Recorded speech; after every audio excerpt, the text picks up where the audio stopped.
araw ng sahod. Alam mo yung feeling? Parang ang yaman-yaman mo. Parang kaya mong bilhin lahat ng gusto mo. Pero, lumipas lang ang ilang araw. Parang may magic na nangyari. At bigla, wala na. As in zero. Bumalik na naman sa pagbibilang ng barya. Sound familiar? Yung totoo, pagod ka na ba? Pagod ka na bang magtrabaho ng todo para lang mapanood na yung pera, dumadaan lang sa palad mo, diretso sa bayarin, sa mga utang, at halos wala nang natitira para sa sarili mo, para sa mga pangarap mo. Para kang tumatakbo pero hindi ka naman umaalis sa pwesto mo. Nakakapagod, di ba? Okay, so sa unang chapter na to, harapin natin ang masakit na katotohanan. Bakit nga ba laging kapos? Bakit parang kulang palagi? At gusto kong malaman mo, hindi ka nag-iisa sa nararamdaman mo.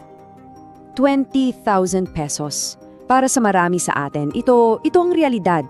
Isang numero na kailangan nating pag-stretch in para umabot ng isang buwan. Sa papel, parang okay na yan.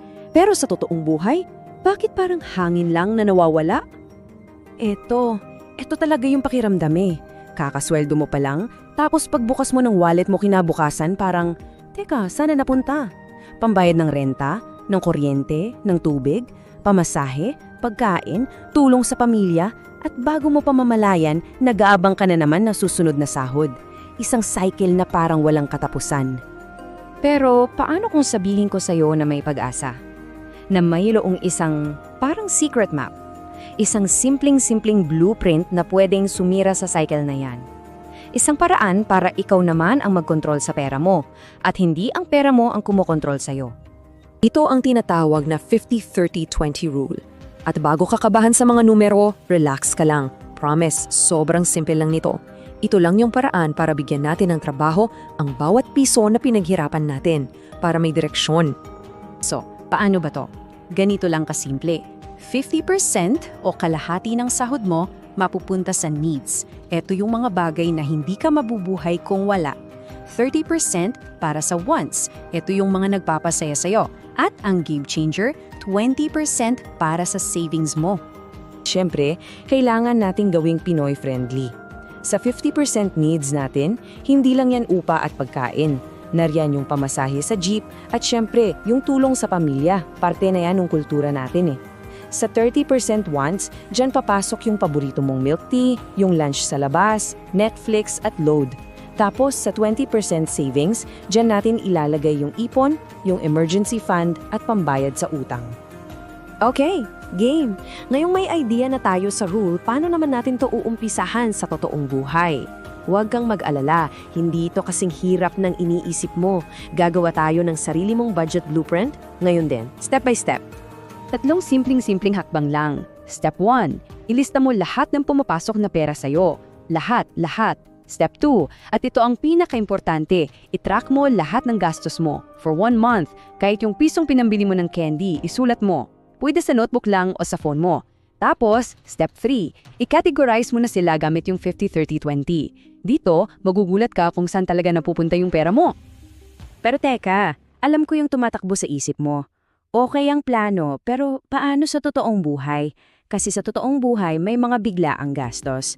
Sila yung kontrabida sa budget natin. At kailangan, handa tayo sa kanila. 'Di ba? Paano kung biglang may nagkasakit sa pamilya? Paano kung nasira yung cellphone mo na gamit mo sa trabaho? O kaya biglang inimbita ka na maging ninong-uninang? Ito yung mga moments na sumisira sa lahat ng magandang plano. Kasi dito sa Pilipinas, iba tayo eh. May sarili tayong version ng biglaang gastos. May paambag para sa piyesta, may biglaang pagkain sa office, may regalo para sa binyag. Hindi to every month, pero parang laging meron. So paano natin to lalabanan? Ito ang mga sandata mo. Una, yung 20% savings mo, part niyan ay para sa pagbuo ng emergency fund. Pangalawa, gumawa ka ng sinking fund. Parang hiwalay na ipon to para sa mga alam mong darating na gastos tulad ng Pasko. At pangatlo, at ito siguro ang pinakamahirap, matuto kang humindi o magbigay lang ng kung anong kaya mo. Okay lang yon. Ngayon, baka iniisip mo, kaya ko ba talaga to? Posible ba to para sa akin? Ang sagot, isang malaking oo. Marami ng Pinoy na katulad mo, katulad ko, ang sinubukan ng blueprint na to at nagbago ang buhay nila. Pakinggan natin sila. Ito si Anna, isang single professional. Dati, laging sakto lang ang pera niya. Sabi niya, akala ko imposible, pero ngayon, may savings na ako for the first time. Imagine mo yung feeling na yan. Mula sa laging kaba, ngayon, siya na ang may control. Sila Mark at Jen naman, isang batang pamilya. Dati, ang lagi nilang inaalala ay ang kinabukasan ng anak nila. Pero ngayon, sabi nila, mas panatag na kami para sa future ng anak namin. Yung peace of mind, hindi yun nababayaran. At si Kuya Robert, isang OFW. Alam natin ang sakripisyo ng mga kababayan nating nasa abroad. Ang sabi niya, dahil sa pagpaplano, hindi na napupunta sa wala ang bawat padala ko. Bawat patak ng pawis niya ngayon may malinaw na direksyon. Iba-iba sila ng buhay, iba-iba ng sitwasyon, pero iisa nang ang simula nila. Yung desisyon na baguhin ang kwento nila. Nagsimula sila sa isang simpleng blueprint. At ngayon, ang tanong ay para sa'yo. Handa ka na bang isulat ang sarili mong kwento ng tagumpay?